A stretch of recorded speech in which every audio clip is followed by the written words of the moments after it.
Welcome back, guys and girls, to episode number 5 of my survival series. Before we jump in, I just wanted to give a shout out to all the people that sent comments. I made a small summary of the interesting ones. So the first one I'll mention is from Densinage. I'm sorry if I butchered your name.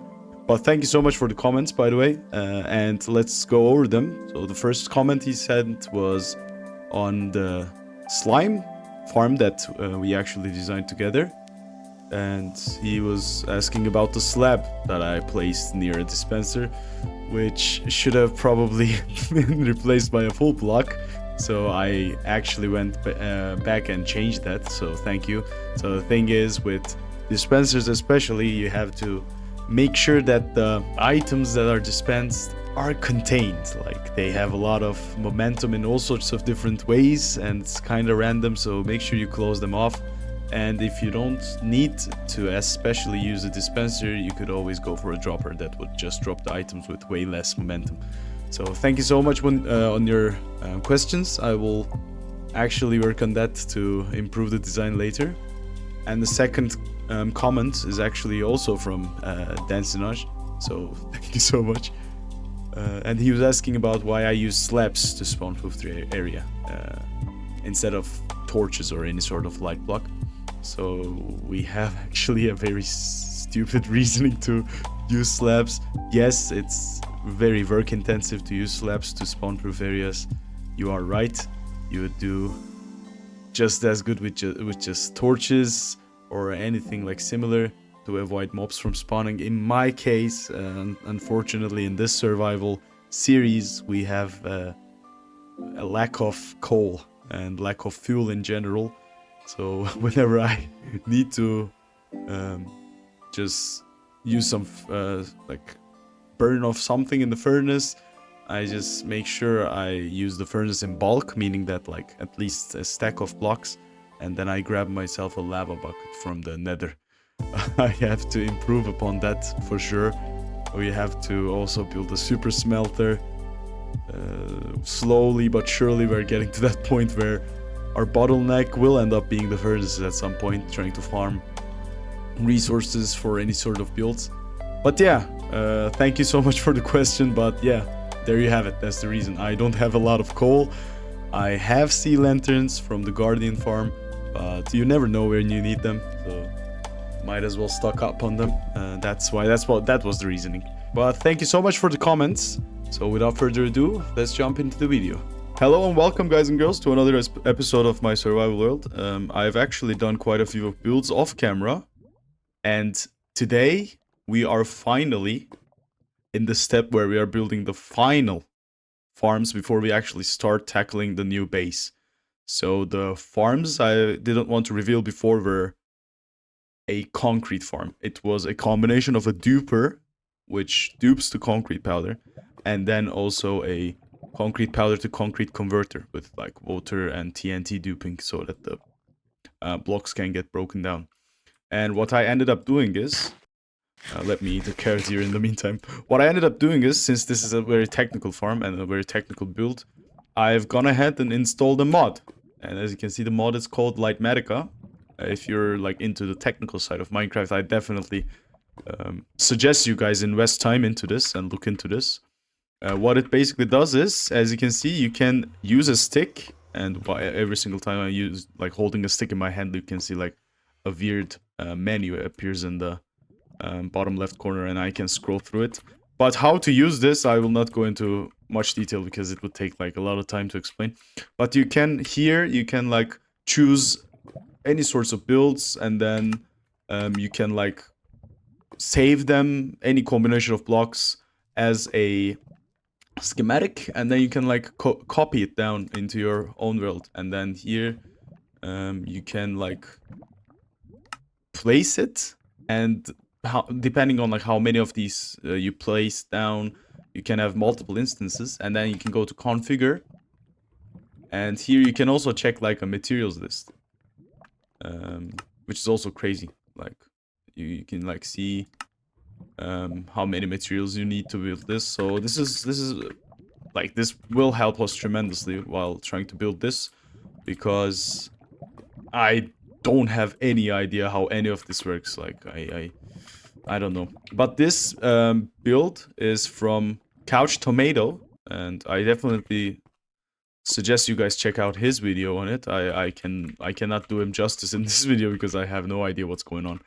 But yeah, we will be building this. It has a overworld side here in the portal room and an end side where the conversion and the TNT duping takes place. And here you can like see we are shoving these concrete powder blocks, which will be there and there into the portal. But yeah, so we will try to tackle this. And in the meantime, I'll show you guys what I've been doing in the past couple days off camera. And we are back in the Nether Hub. The stronghold you saw was another stronghold that I found in this world. Because the first stronghold room, I actually want to convert it into a very cool build. Like, make it a bit more atmospheric. Like, give it a bit more life. That's why I didn't want to, like, have a combination of all sorts of redstone blocks in the middle of it. That would totally ruin the look I'm planning on going for. So this is the original stronghold, is in this direction. And as you can see, I've done a bolt line off camera to go there. If you make sure you don't press any other button than the right click, then it works like perfectly fine. And then you can take it here, drop it back here, and you're good to go for the next run. So if we were to hop right in, this would take us to the first portal, which we used in this world to have like a better form of transportation between, like, to make sure like this is as fast as possible. And I want to briefly talk about these sorts of like transportation setups also while we're at it. So let me hop into a creative world to talk about it briefly. And like that, we're in the creative world to talk about briefly on how these things work. So the thing is, in Nether you travel 8 times as fast. That's why any sort of transportation option you have available to you is better if you build it in the Nether. And this ice roads with the boats is a Nether safe option. Unless you're using normal ice, so make sure you're not using regular ice because this will melt down in the Nether. But you can use packed ice or blue ice if you want, which I didn't demonstrate here. With blue ice, you are marginally faster, so you can do all sorts of setups. If you're going in a diagonal, in my experience, you can put like 1 block in between. That's why you've seen me guys design this one. And this is the creative world where I did the testing for this design. You can see me like do that. But if you're going straight in a line, you can like space them with 1 blocks again, or you can go like this kind of a setup where the tunnel will end up being like a bit wider, so that it looks better. But in reality, if you want to like spare some resources, you can easily go for a design like this. And the design I've made here, I'm not going to go into specific details. I've watched the video of iCraft MC, his video on boat transportation for Nether, and his designs to sort of inspire me. But this is my own design, done 100% by me. I've put these 2 blocks here to slow you down in the last blocks, plus this alignment, which I've taken from Razeworks channel. He's also an amazing technical Minecrafter. As you can see, once you place this down, this also gets placed on this block right here, which ensures that it doesn't like float away, because otherwise on ice it's slippery and the boat can move from side to side. But as you can see, the alignment works perfectly, so make sure you guys watch like Razeworks video on it. He does a way better job of explaining it than I will ever be able to. But the thing is, you can see on the top left corner, like the mechanic itself is like I'm 61.5. I place down a bolt, it ends up being 60.5. But you can like try it like, and at some point the boat you place down will have like precisely the same angle like you were looking at. And once you've achieved that, let's assume we want like 60.5, and this boat is now perfectly placed down. the second boat you place down will always end up being 60.5, no matter how many boats you place. Like, that's some niche mechanic. So that's why you end up needing one boat to ensure that your alignment is perfect. As you can see, like, this is perfectly 45 degree for like 135 in this instance, because 180 minus 45 is 135. But if I look off to the side, see, like, this aligns me to that 135 perfectly every single time. You can bump into it, so that's not too big of a deal, because the angle doesn't change, only the position. And make sure you make this road wide enough so that the hitbox doesn't collide with any of the blocks. In my experience, if the pillars were one block closer, like here, if I were to put pillars, then the whole system like starts being a bit unreliable, in my experience. The reason being, although you're perfectly aligned in the angle sense, you're not perfectly square in the middle, and which means you can be closer to one side than the other one. So you end up sometimes colliding with some pillars here, which then throws you off track. And if you're using something like lava, your boat gets completely destroyed. So I do advise you, make sure you test this thoroughly in creative before you build your design, and also make sure, like I said, the hitbox is not colliding with anything. The trapping is important so that the boat doesn't get into some crazy place. Plus, the overall area, the general area, you guys have to make sure you are spawn proofing, because nothing would piss me off more than probably like 2 zombie pigmen jumping into this boat and rendering it utterly useless. So you don't want that happening. Also, you don't want to like crash into any mobs as you're on your way down the track. So that's why you have to also make sure these are all bottom halves of a slab, as you can see. Here's like a full block. So I've made sure like every single block here is the lower half of a slab. And then the full blocks, I just use like buttons to spawn proof. And in my world, I even have buttons on these blocks so that nothing spawns on them. And then it's just a matter of gathering resources and then building it. So welcome back from that small demonstration on how to do something like this and all the niche details you need to know before you delve into building something like this. And like I said, today's episode will be mostly about me building the 2 farms that we need in order to gather the resources for our future builds. Although I have some concrete powder here, as you can see, white concrete even converted. I did this all manually, with which we can already start like putting down some walls. But I want to have all the resources before we start building to like make sure we have like a perfect time-lapse video of it for you guys. So that's why I'm trying to put down these 2 factories before we actually start building the main build. But today's episode will be mainly me gathering resources. Now I will go ahead and do that shortly to make sure we have everything down before we start building. And then I will build the overworld part first. Bro, don't come. I'm trying to avoid the stupid noises you make.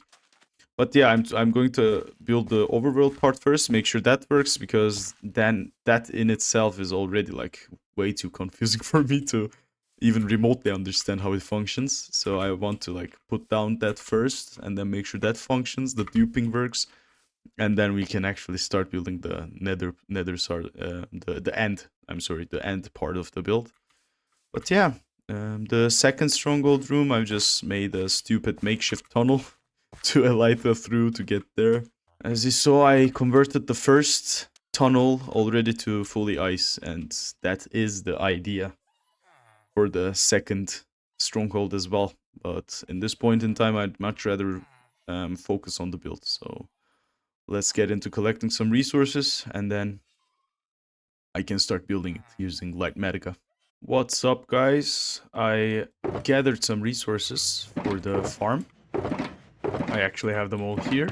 And for the end side, it also turns out that I had enough. I had like AFK near the honey farm for a while because I didn't have enough honey blocks. But as you can see, I put on a very simple design, like nothing too crazy. I will probably like change the corners here a bit later. I don't particularly like the look right now. but I think I will go with this kind of design with andesite and the bricks. I like this. I also destroyed the portal frame so that we can start building the farm. So now I will start building the farm. I'll time-lapse this part and then check if this is functional. And if so, we then will build the end part of the farm, end side of the farm. The only problem with that being is that part is like way harder to construct. I've already taken a look at the design more in depth in my creative world, where I also pasted and tested the design to understand a bit better where all the blocks need to be placed. But let's give it a shot. Sure to like to share your opinions, talking big like somebody's listening. Nobody's listening. It's so fun and games until it isn't. Trust me, out ignition. Are you listening? As long as it's with. As you guys saw briefly, the overworld side of the farm is now functional.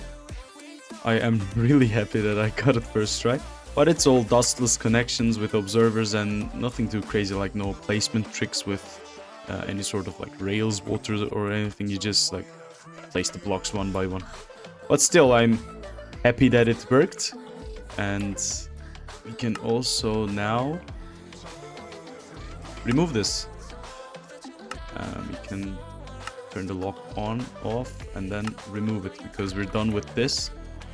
And these are some extra materials. I now have the materials for the nether side of the farm, also some building materials.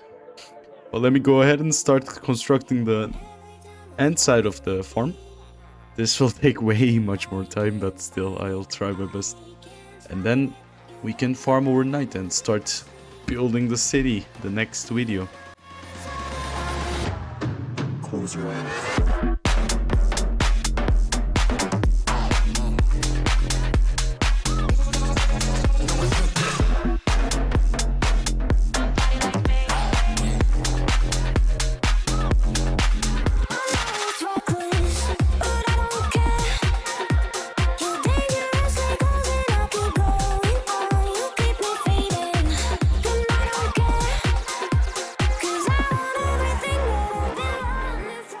Welcome back, guys and girls. It's actually the other day.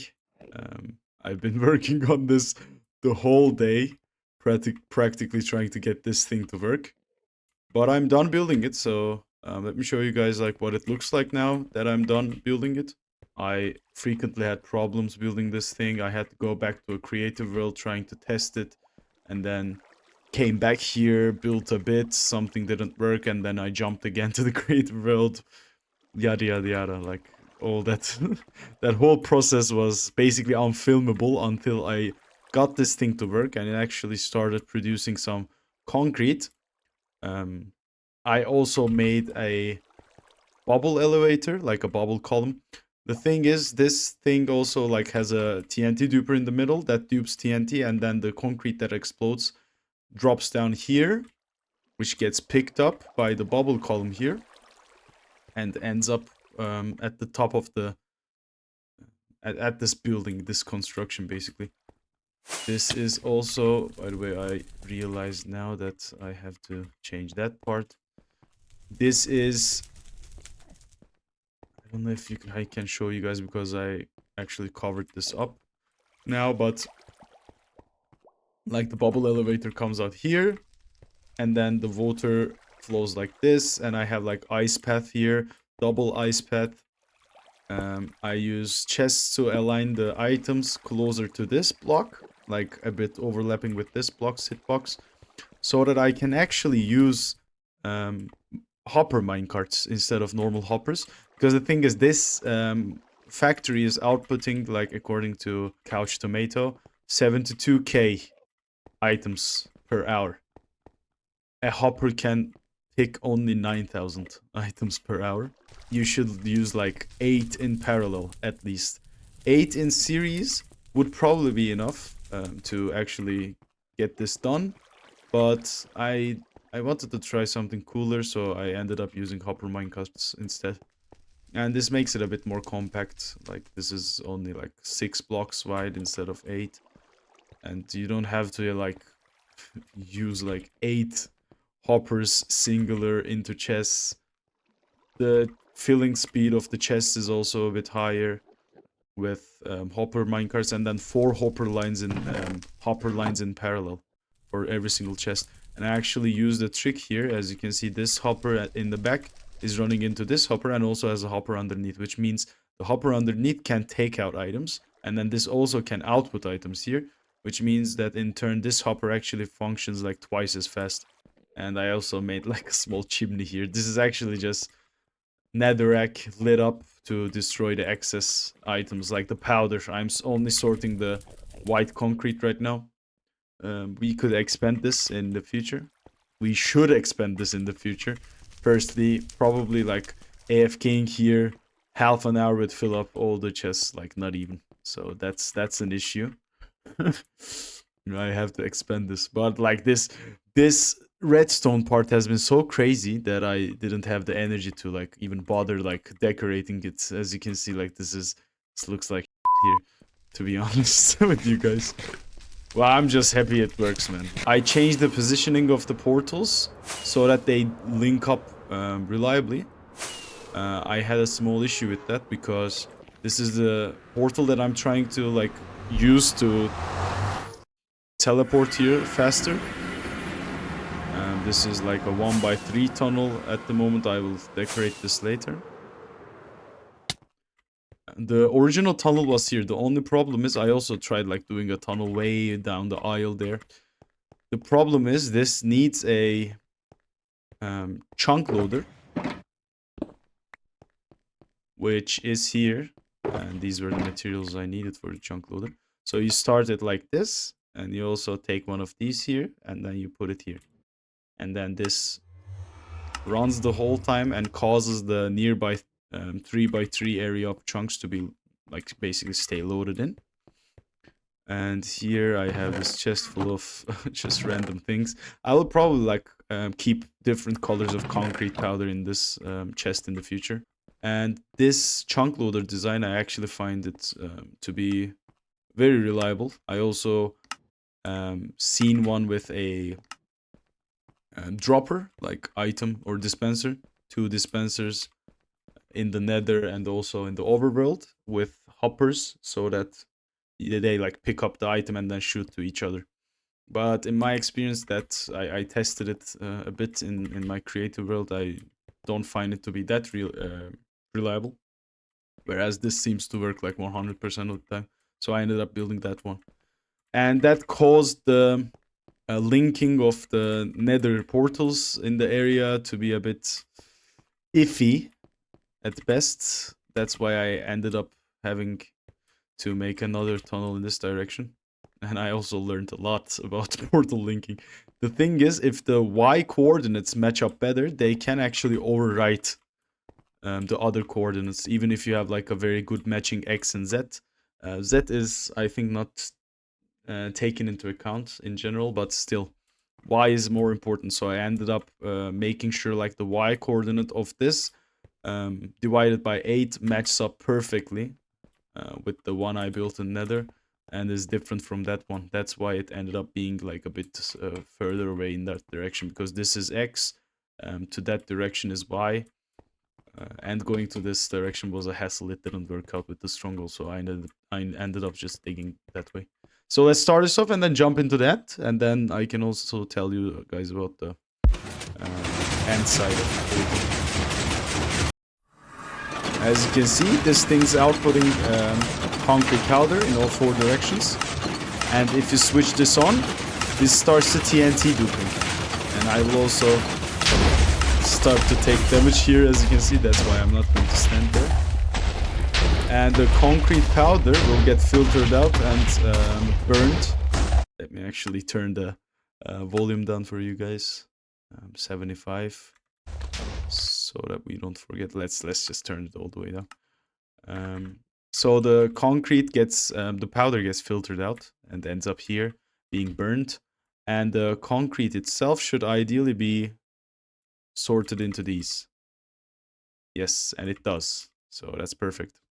I'm so happy this works. Like I can't even begin to explain how happy I am. This took so long, like troubleshooting this thing until it worked. I mean, great design, Couch Tomato. Like, thank you for designing this amazing farm. But I mean, it's when you have no idea what's going on, it's so hard to like troubleshoot and debug. It's crazy. I can't even like begin to explain how hard it was to like get this thing working. But thankfully, the Litematica, that mod, like without it, it would have been like flat out impossible for me to build something like this. Just finish sorting out and then also turn off the chunk loader and then we're done. We can wrap this episode up. But thank you guys so much for watching. This was the first technical build that I've actually done. Like I've done quite a few of farms for you guys. Even prior to starting this series, I've done some farms. But this, like, by no means it wasn't even close. Like you can see this. I mean, now that it's finished, it doesn't look that crazy. Oh, we can give you a better angle here. But like building this and making sure this works reliably was tremendous amounts of work. I mean, and then the sorting system, just due to the sheer power and efficiency of this farm, I had to come up with like something really weird. I actually taken the design from someone, but I've done my fair share of research. I'd really appreciate a like, and I'd be so happy if you guys actually give a sub.